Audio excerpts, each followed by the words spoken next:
but important to also highlight why this trade deal matters. As Ambassador has also been talking about, this is about looking at mutually beneficial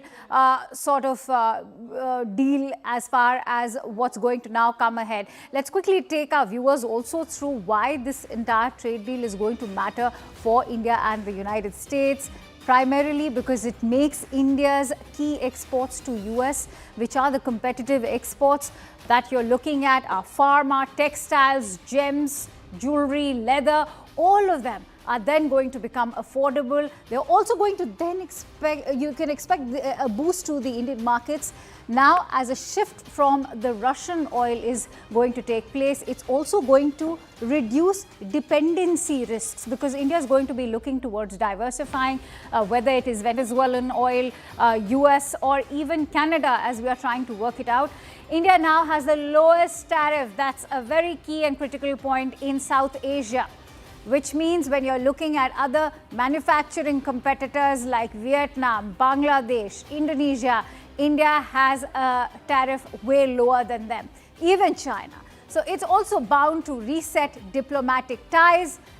Even more important, why so? Because of late, in the year gone by, we've seen this growing bonhomie between Pakistan and the United States. And India now needs to also bring those strategic concerns up with the United States. And on that note, let me take that point forward with Matthew. Matthew, how do you see this now? Are India and the United States going to be back on that strategic plane? Because, you know, there was a lot of I'll say Pakistan was being looked at as an irritant. Do you think that irritant will now be tackled better with this deal also going forward? Matthew? Well, I've never understood why the United States sucks up to Pakistan so much. Thank I think you it's for saying that. I've never, yeah, I'm with you guys. I'm not with Pakistan. Anyway, just my personal bias, but I think it's more of a frenemy relationship, right? They work with Pakistan because they want to keep an eye on Pakistan, because for very good reason they don't trust them.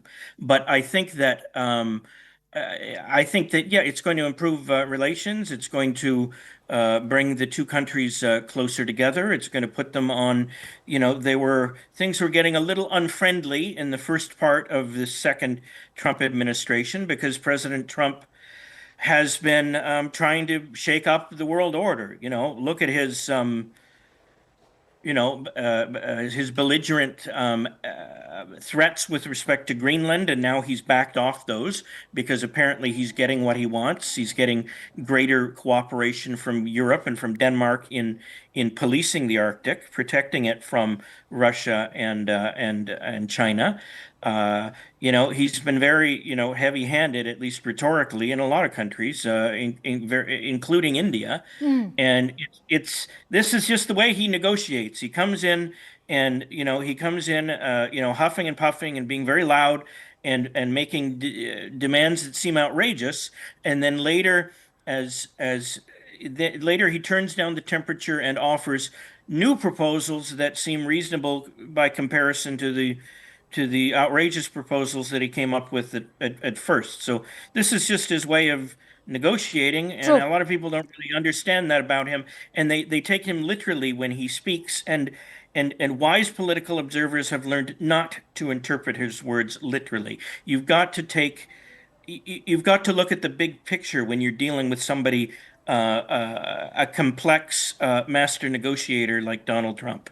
He is the problem and the solution himself all in one. Right.